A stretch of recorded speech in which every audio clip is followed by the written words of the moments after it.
হে এটি ষ্টুডেণ্ট, কি খবৰ তোমালোকৰ? আজি এইটো ভিডিঅ'ত তোমালোকৰ মই ক্লাছ 9ৰ বাবে মেথমেটিক্সৰ কি MCQ আহিব পাৰে সেইখিনিৰ ওপৰত তোমালোকৰ লগত আলোচনা কৰিম।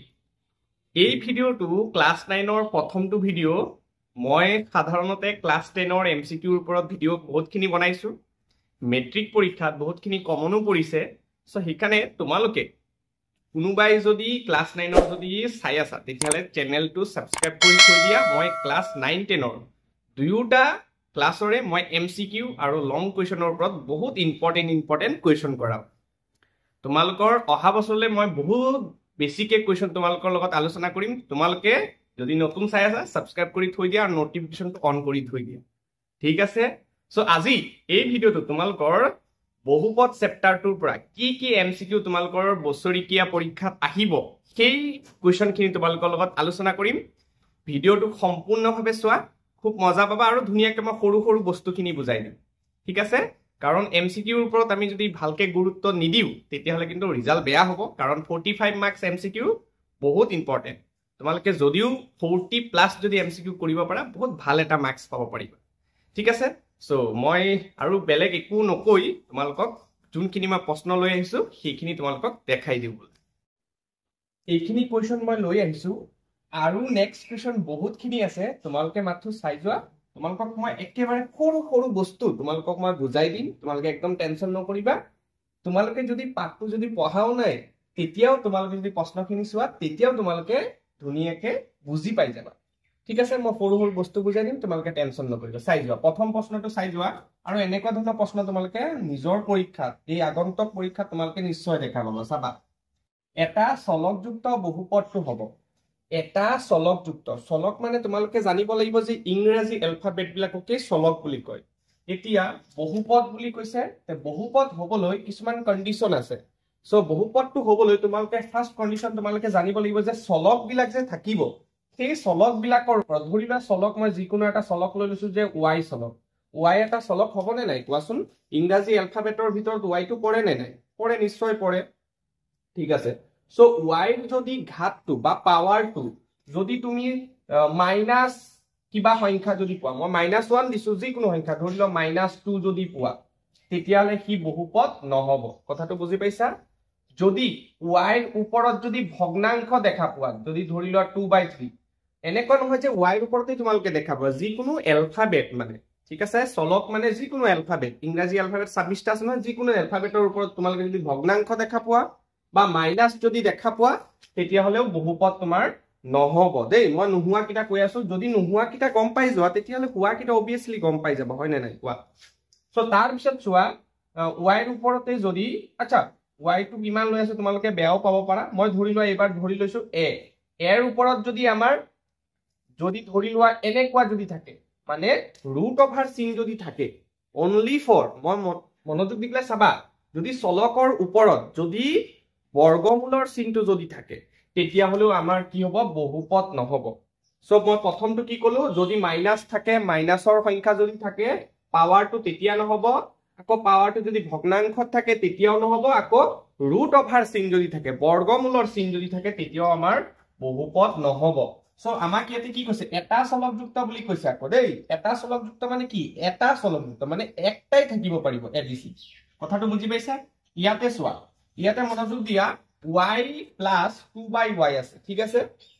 এতিয়া Y টো বাৰু Y চিংগল এটাই চলক হৈ আছে, কাৰণ Y হে আছে, বেলেগ কিবা আৰু চলক আছে নেকি? খালি Y আছে, অনলি ফৰ Y আছে। কিন্তু ইয়াৰ ওপৰত চোৱা, ইয়াতে 1 আছে, একো নাই, মানে 1 এটাতো থাকে নহয় জানো? চ' 1 এটা আছে। চ' পাৱাৰটো আমাৰ ধনাত্মক সংখ্যাই আছে বাৰু দেই। এইকেইটাৰ ভিতৰত পৰা নাই কিন্তু, হয়? কিন্তু এই Y টো যিহেতু তলত আছে, দেখা পাইছে না, ভগ্নাংশৰ তলত আছে, হয় নে নাই? যদি ইয়াক যদি মই ওপৰলৈ উঠাই দিওঁ তেতিয়াহ'লে এই Y টো -1 হৈ যাব। চ' মাইনাছ যদি থাকে তেতিয়াহ'লেতো বহুপদ নহ'ব। চ' আমাৰ এই অপশ্যনটো নহ'ব, মানে কথাটো বুজি পালা? নেক্সট অপশ্যন বি টোত চোৱা, যদি √over আছে, চোৱাচোন চলকটো ইয়াতে কি আছে বাৰু? T আছে। চ' টিৰ ওপৰত কি আছে? √over চিন আছে। চ' √over T থাকি, মানে √over চিন থাকিলেও আমাৰ বহুপদ নহ'ব। তাৰপিছত চোৱা, এটা চলকযুক্ত বুলি কৈছে, ইয়াতে চোৱা দুটা চলক আছে, হয় নে নাই? X আৰু Y বেলেগ বেলেগ চলক হৈ যায়। সো সেইকাৰণে দুটা চলকযুক্ত নহব ঠিক আছে এটা চলকযুক্ত সুধিছে কাৰণে সেইকাৰণে আমি এই অপচনটো আমি দিব নোৱাৰিম যদি অনলি ফৰ যদি কলে হয় যে এটা বহুপদ হয় তলৰ কোনটো বহুপদ হয় তেতিয়াহলে এই অপচনটো কিন্তু আমাৰ শুদ্ধ হ'ব কাৰণ এই চলকৰ ওপৰত 2 আছে পজিটিভ 2 আছে এই চলকৰ ওপৰতো পজিটিভ 2 আছে সো সেইটো কাৰণে এইটো বহুপদ হ'ব কিন্তু দুটা চলকযুক্ত নহব সৰি এটা চলকযুক্ত নহব দুটা চলকযুক্ত বহুপদহে হ'ব কিন্তু আমাৰ প্ৰশ্ন যোনটো সুধিছে সেইটো মতে এইটো আনসাৰ নহব কথাটো বুজি পালা সো নেক্সটটো চোৱা এইটো চোৱা চলক কিন্তু এটাই আছে x x এই আছে নহয় জানো সো x ৰ ওপৰত ইয়াতে 2 আছে পজিটিভ 2 আছে ঠিক আছে তাৰ পিছত x ৰ ওপৰত ইয়াতে একো নাই মানে 1 আছে সো আমাৰ এটা চলকযুক্তও হৈ আছে আৰু বহুপদও হৈ আছে সো এইটো অপচন আমাৰ শুদ্ধ উত্তৰ হ'ব বুজি পাইছা ঠিক আছে ক্লিয়াৰ হৈছে নেক্সট চোৱা যদি x - 1 px এই বহুপদটোৰ এটা উৎপাদক হয় বুলি কৈছে সো x - 1 তেতিয়া হলে x ৰ মান কি হৈ যাব চোৱাচোন x - 1 মানে কি x - 1 = 0 মানে x ৰ মান x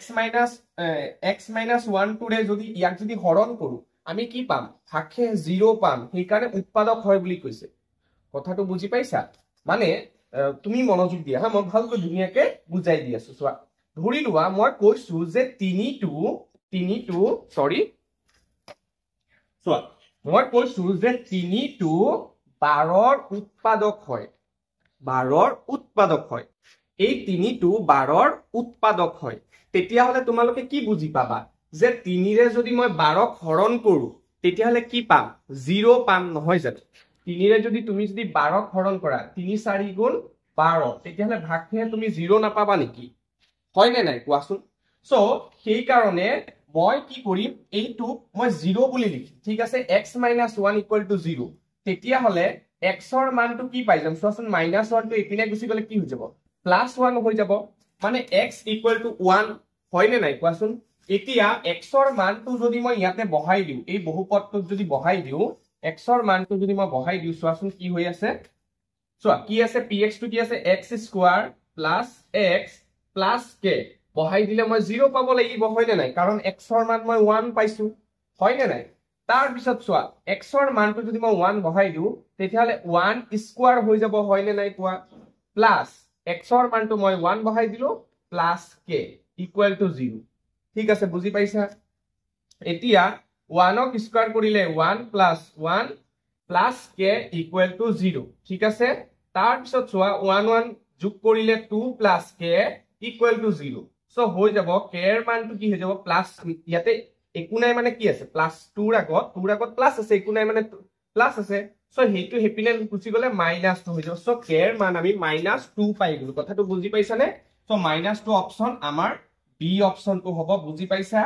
ঠিক আছে তোমালোকে যদি বুজি পোৱা নাই যদি কিবা ডাউট আছে তোমালোকে কমেন্টত জনাবা আৰু আমাৰ তলতে ডেসক্ৰিপচনৰ তলত WhatsApp চেনেল আছে Instagram লিংক আছে Telegram লিংক আছে তোমালোকে যিকোনো প্ৰকাৰে তোমালোকে মোৰ লগত কন্টাক্ট কৰিব পাৰিবা আৰু যিকোনো কোৱেশ্চন থাকক তোমালোকে মোৰ লগত পঠাই দিবা মই আলোচনা কৰিম ভিডিঅ সহায়ত তোমালোকৰ লগত মই আলোচনা কৰিম ঠিক আছে তোমালোকে কন্টাক্ট কৰিব পাৰা বা বুজি নাপালে কমেন্টত জনাবলৈ নাপাহৰিবা দেই চাই যোৱা এতিয়া নেক্সট প্ৰশ্নখিনি চাই যোৱা তলৰ কোনটো দ্বিঘাত বহুপদ ৰাশি ঠিক আছে তলৰ কোনটো দ্বিঘাত বহুপদ ৰাশি আচ্ছা দ্বিঘাত মানে হৈছে যাৰ পাৱাৰটো যাৰ হাইয়েস্ট পাৱাৰ যেটো ৰাশিৰ যেটো বহুপদৰ যদি ঘাতটো যদি 2 হয় ডি মানে 2 কথাটো বুজি পাইছা যাৰ যোনটো ৰাশিৰ পাৱাৰটো যদি 2 হয় হাইয়েস্ট পাৱাৰটো তেতিয়া হলে তাক দ্বিঘাত ৰাশি বুলি কও যদি 3 থাকে হেতু ত্ৰিঘাত বুলি কও যদি 1 থাকে ৰৈখিক বুলি কও দেই সো এতিয়া চোৱা ইয়াতে চোৱা এইটো হৈছে আমাৰ হাইয়েস্ট পাৱাৰ কি আছে x ৰ ওপৰত 1 আছে সো এইটো আমাৰ ৰৈখিক হ'ব সো দ্বিঘাত নহব এইটো হয় নে নাই সো অপচন আমাৰ ভুল হৈছে এইটো চোৱা চলকৰ ওপৰত কি আছে 2 আছে সো এইটো আমাৰ দ্বিঘাত বহুপদ ৰাশি হ'ব কথাটো বুজি পালা আকৌ ইয়াতে চোৱা চলকৰ ওপৰত কি আছে 3 আছে সো এইটো ত্ৰিঘাত বহুপদ ৰাশি হ'ব বুজি পাইছা নে সো এইটো অপচন আমাৰ ভুল হ'ব দেই মই শুদ্ধ দি দিছিলো তাৰ পিছত ইয়াতে চোৱা x ৰ ওপৰত কি আছে একো নাই মানে 1 আছে সো এইটো আমাৰ অপচন নহব মানে এইটো ৰৈখিক সমীকৰণ হ'ব দেই যদি কলে হয় ত্ৰিঘাত বহুপদ ৰাশি তলৰ কোনটো তেতিয়া হলে এইটো হ'ব কিন্তু 3 আছে যে সেইকাৰণে ত্ৰিঘাত বহুপদ ৰাশি কথাটো বুজি পালা সো নেক্সট চোৱা মই ইকন অকনমান মুছি লৈছো তোমালোকে ভিডিওটো কেনেকা পাই আছে জনাবা আৰু বুজি পাইছে না হেতুও জনাবা আৰু ভিডিওটো লাইক কৰি দিবা আৰু বন্ধু বৰ্গৰ সৈতে শেয়াৰ কৰি দিয়া ঠিক আছে তোমালোকে যেহেতু আৰু কেইটামান মাহৰ পিছত কেইটামান মাহ কি আৰু দুমাহৰ পিছত তোমালোকে ক্লাস 10 ত উঠিবা ক্লাস 10 ত মই বহুতখিনি তোমালোকক ক্লাস কৰি দিম ঠিক আছে সো ভিডিওখিনি শেয়াৰ কৰি দিয়া তেতিয়া কি হ'ব নতুন ষ্টুডেন্টখিনি কানেক্ট হলে মই মোটিভেটেড হৈ থাকিম তেতিয়া কি হ'ব বহুতখিনি তোমালোকে ভিডিও পাই থাকিবা কথাটো বুজি পালা সো এইখিনি কৰি দিবা হা যোনটো বেষ্ট ফ্ৰেন্ড আছে ঠিক আছে বন্ধু বান্ধৱী যিমানখিনি আছে সকলোৰে লগত শেয়াৰ কৰি দিয়া ঠিক আছে চোৱা নেক্সট প্ৰশ্নটো চোৱা px equal to 2x plus 5 বহুপদ ৰাশিটো শূন্য হ'ব ঠিক আছে সো 2x plus 5 এই বহুপদ ৰাশিটো মই শূন্য ওলাব লাগে চোৱা 2x plus 5 equal to 0 মই শূন্য ওলাব লাগিব সো কি হ'ব চোৱা 2x plus 5 টো এপিনে গুছি গলে -5 হৈ যাব হয় নে নাই চোৱা প্লাস 5 টো সমান চিহ্নৰ কেটিছে লৈ গলে মই -5 দিব লাগিব সো x টো কি হৈ আছে একো নাই মানে পূৰণ হৈ আছে ইয়াতে সো x ইকুৱেল টু 2 টো এপিনে গুছি গলে কি হৈ যাব হৰণ হৈ যাব সো -5/2 হৈ যাব নে নাই কোৱা সো x ৰ মানটো মই পাই গলো সো আমাৰ এই x ৰ মানটোই হৈছে শূন্যৰ মান কথাটো বুজি পালা নে নাই যদি এটা বহুপদ ৰাশিত যদি তোমাক যদি কয় যে শূন্য ওলোৱা বা সমাধান কৰা তেতিয়ালে তোমালোকে কি কৰিবা সেই চলক থকাটো যোনটো ৰাশিটো চলক থাকিব সেই চলকটো তুমি মান উলাই দিয়া সেইটো হৈছে শূন্য ওলোৱা বা মূল উলিওৱা ঠিক আছে বা সমাধান কৰা সেইটোৱে হৈছে আনসাৰটো দেই সো ইয়াতে চলক আছে x সো x ৰ মই মান উলাই দিছো এইটোৱে হৈছে আমাৰ শূন্য ঠিক আছে সো অপচন আমাৰ কি হ'ব -5/2 অপচন কোনটো হ'ব অপচন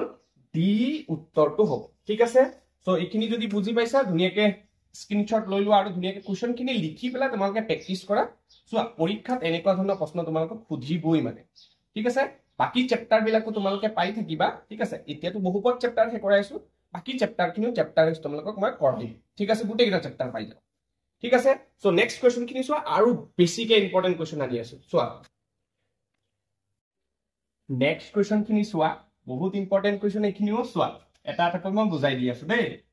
কি কৈছে চোৱা 2 square plus into 3 to the power 4 into 5 cube বহুপদটোৰ মাত্ৰা হ'ব ইয়াতে চোৱা এইটো এটা কিন্তু ইয়াতে চলক নাই বহুপদটোৰ চলক থাকিব লাগে কিন্তু চলক নাই মানে ই এটা ধ্ৰুবক পদ কথাটো বুজি পাইছা নে মানে কেনেকুৱা ধ্ৰুবক পদ দেখা পাইছা নে চোৱা ইয়াতে চোৱা x square plus 5x plus 3 এইটো এটা আমাৰ বহুপদ ৰাশি হ'বনে নাই কোৱা চলক বিলাকৰ ওপৰত এটা পজিটিভ সংখ্যা এটা আছে সো এই যে একেবাৰে অন্তিম যোনটো সংখ্যা থাকে ইয়াতে অন্তিম দিছে আৰু দেই ইয়াতে মই অন্তিমটো লিখিছো বাৰু কিন্তু এইটো এটা বহুপদ কথাটো বুজি পাইছানে মানে ইয়াক আমি কি বুলি কও ধ্ৰুবক পদ বুলি কও ঠিক আছে ধ্ৰুবক পদ বুলি কও কথাটো বুজি পাইছা যাৰ চলক নাই মানে ঠিক আছে তাৰ লগত কোনো চলক নাথাকে যেনেকৈ 5 এটা কিন্তু বহুপদ কিন্তু ইয়াৰ লগত আমাৰ চলক নাই যেনেকৈ x নাই ঠিক আছে যদিও আছে ই লুকাই আছে কেনেকৈ লুকাই আছে সো x ৰ ওপৰত 0 হৈ আছে মানে সো x ৰ পাৱাৰ টু 0 ঠিকানে কি গায়ব হৈ আছে কাৰণ আমি জানো যে চলকৰ ওপৰত যদি 0 থাকে যেনেকৈ x ৰ ওপৰত যদি 0 থাকে আমি 1 বুলি লিখু নে নাই সো ঠিকানে ইয়াতে 1 পূৰণ 5 হৈ আছে 5 এইটো হ'ব নহয় জানো সো হেতু কাৰণে ই ধ্ৰুবক পদ বুলি কয় দেই ঠিক ইয়াতে চোৱা আমাৰ কি কৈছে যে এইটো এটা ধ্ৰুবক পদ কিন্তু ইয়াতে x নাই বা চলক একো নাই abcd একো নাই সো এই বহুপদটোৰ মাত্ৰা সুধিছে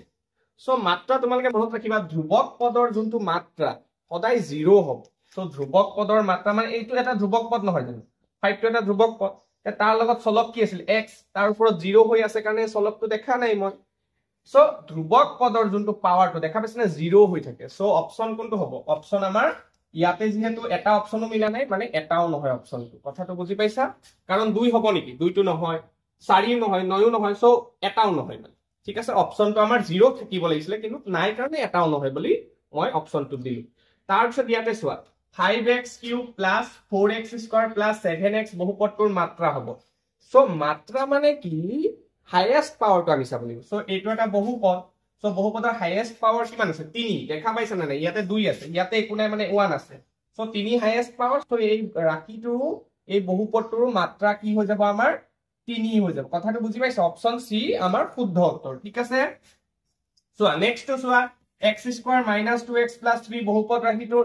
x কিউবৰ হহক বহুত ইম্পৰ্টেন্ট প্ৰশ্ন এইটো বহুত বাৰ সুধি থাকে পৰীক্ষাত তোমালোকে দেখা পাবা দেই সো এক্স কিউবৰ সহগ মানে হৈছে লগৰীয়া লগত কোন থাকিব সেইটো কথা সুধিছে এতিয়া এই ৰাশিটোত তোমালোকে এক্স কিউবৰ সহগটো বিচাৰিব লাগে আচ্ছা তোমালোকে দেখা পাইছা জানো এক্স কিউবে দেখা পোৱা নাই এক্স কিউবে তোমালোকে দেখা পোৱা নাই তেতিয়াহলে এক্স কিউবৰ সহগ কেনেকৈ থাকিব হয় নে নাই সো এক্স কিউবৰ সহগ ইয়াতে 0 হৈ যাব কাৰণ এক্স কিউব ইয়াতে নাইয়ে দেখোন সো আমাৰ অপচন ডি টো শুদ্ধ হ'ব আচ্ছা যদিহে ইয়াতে যদি কলে হয় যে এক্স স্কয়াৰৰ সহগ কোৱাচোন তুমি তেতিয়া এক্স স্কয়াৰৰ সহগ কি আছে একো নাই মানে ইয়াতে 1 এটা আছে কথাটো বুজি পাইছানে তেতিয়া অপচন আমাৰ এ টো হৈ গলে এক্স স্কয়াৰৰ সহগ বুলি কলে ঠিক আছে যদি এক্স ৰ সহগ সুধিলে হয় মোক তে এক্স ৰ লগত কোন আছে 2 নহয় কিন্তু -2 আছে ঠিক আছে আমি -2 ক'ব লাগিব সো এক্স ৰ সহগ ইয়াতে কি আছে -2 থাকিব তেতিয়া দেই বা এক্স স্কয়াৰৰ সহগ কি আছে ইয়াতে 1 আছে ঠিক আছে আকৌ কেতিয়াবা দি দিব পাৰে যে x টু দি পাৱাৰ 0 0 ৰ সহগ কি আছে so x two the power 0 মানে কোনটো এইটোৱে নহব জানো so x two the power 0 এইটোৱেটো হ'ব নহয় জানো so x two the power 0 মানে কি x টু দি পাৱাৰ 0 মানে 1 তে 1 টো ইয়াতে লগ লাগি আছে so x two the power 0 যদি আমাক সহগ দি দিয়ে তেতিয়া আমি +3 লিখিম কথাটো বুজি পাইছানে সো এনেকাকে তোমালকে লিখিব লাগিব দেই এতিয়া x কিউবৰ সহগ ইয়াতে নাই কাৰণে আমি 0 বুলি দিছো ঠিক আছে যদি থাকিলে হয় পদটো যদি থাকিলে হয় x কিউবৰ লগত যোনটো লগ লাগি থাকিব সেইটোৱে হ'ব সহগ ঠিক আছে চোৱা নেক্সট প্ৰশ্নটো চোৱা এটা অশূন্য ধ্ৰুৱক বহুপদৰ মাত্ৰা মই ক'লোৱে যে ধ্ৰুৱক বহুপদৰ মাত্ৰা কি হ'ব ধ্ৰুৱক বহুপদৰ মাত্ৰা সদায় 0 হ'ব সো অপচন এ টো শুদ্ধ উত্তৰ হ'ব কথাটো বুজি পালা ঠিক আছে নেক্সট কোৱেশ্চনটোলৈ আগবাঢ়িছো চোৱা এইটো তোমালোকে পাৰিবই লাগে তলৰ কোনটো বহুপদ নহয় সো বহুপদ নোহোৱাৰ মই কন্ডিশন কিটা কৈয়ে দিছিলো হয় নে নাই সো এইটো চোৱা বহুপদটো x ৰ ওপৰত কি আছে 2 আছে ইয়াতে 1 আছে সো ইয়াতে এটা চলকৰ কথা কোৱা নাই দেই ডাইৰেক্ট কৈছে বহুপদ হ'বনে নহ'ব দেই সো এইটো আমাৰ বহুপদ হয় সো অপচন মানে প্ৰশ্ন যোনটো সুধিছে নহয় হে সুধিছে সো আমাৰ এইটো অপচন নহ'ব তাৰ পিছত এইটো চোৱা আমাৰ নাম্বাৰ বিলাকৰ ওপৰত মানে ৰুট ওভাৰ থাকক তেতিয়া একো প্ৰবলেম নাই কিন্তু চলকৰ ওপৰত ৰুট ওভাৰটো থাকিব নালাগিব সো চলকৰ ওপৰত চোৱা 3 হে আছে পজিটিভ সংখ্যা আছে সো এইটো আমাৰ বহুপদ হয় কিন্তু অপচনত আমাৰ প্ৰশ্ন সুধিছে কি নহয়টো সুধিছে সো এইটো আমাৰ নহ'ব সো এইটো চোৱা ইয়াতে বহুত ল'ৰাছলে গণ্ডগোল কৰে সো ইয়াতে চোৱা ৰুট 5 ৰ ওপৰতহে ৰুট ওভাৰ চিনটো আছে x ৰ ওপৰত নাই কিন্তু x ৰ ওপৰত পাৱাৰ 1 হে আছে সো এইটো আমাৰ বহুপদ হয় সো এইটো আমাৰ উত্তৰ নহ'ব ঠিক আছে বহুপদ নহয় কিন্তু এইটো চোৱা এইটো আমাৰ অপচনটো শুদ্ধ হ'ব কাৰণ ইয়াৰ x ৰ ওপৰত 1 আছে কিন্তু এইটো x টো যে তলত আছে সো ইয়াক ওপৰত উঠালে মাইনাস হৈ যাব যে মই কৈছিলো প্ৰথমতে সো মাইনাস হৈ গলে এইটো বহুপদ নহ'ব ঠিক আছে সো আজিলৈ মই এইটো ভিডিঅ'ত তোমালোকৰ বহুপদৰ কি কি কোৱেশ্চন আহিব পাৰে তোমালোকৰ লগত মই আলোচনা কৰিলো ইয়াৰ বাহিৰত তোমালোকে প্ৰশ্ন একো দেখা নোপোৱা ঠিক আছে কোৱেশ্চন খিনি ইয়াৰ ভিতৰতে থাকিব চোৱা এক্সাক্ট ভ্যালু নিমিলিব পাৰে ধৰি লোৱা x স্কয়াৰ ইয়াতে ধৰি লোৱা তোমালোকৰ y স্কয়াৰ দি দিলে কিবা অংক কিবা চেঞ্জ হ'ব নেকি সেইটো অংক তেনেকৈ আৰু ঠিক আছে এক্সাক্ট যেনেকুৱা মই কৰাই দিম তেনেকুৱা নাহিব কিন্তু সেম প্যাটাৰ্নৰ সেম ষ্টাইলত থাকিব চোৱা এইখিনি বহুত ইম্পৰ্টেন্ট হয় তোমালোকে নিশ্চয় বহুপদ চেপ্টাৰৰ যদি পৰীক্ষা যেতিয়া দিবলৈ যাবা তেতিয়া চাবা এইখিনি প্ৰশ্নই তোমালোকে দেখা পাবা ঠিক আছে এনেকুৱা প্যাটাৰ্নৰে তোমালোকক সহগ সুধিব মাত্ৰা সুধিব ঠিক আছে সো এইখিনি তোমালোক শূন্য উলাবলৈ দিব সো এইখিনি তোমালোকৰ বহুপদ চেপ্টাৰৰ এমসিকিউ ঠিক আছে বাকি চেপ্টাৰ বিলাকৰ তোমালোকে চাব বিচাৰা নাই কমেন্টত জনাবা ঠিক আছে আৰু যদি নতুন সাবস্ক্ৰাইবাৰ হয় তোমালোকে নতুনকে যদি আহিছা চেনেলত তেতিয়া সাবস্ক্ৰাইব বাটনটো দবাই ৰাখিবা তেতিয়া বাকি চেপ্টাৰ খিনি তোমালোকে ধুনিয়াকে পাই যাবা সো আজিলৈ মই অলক দাস মই এইখিনি কৈ বিদায় মাগিছো ধন্যবাদ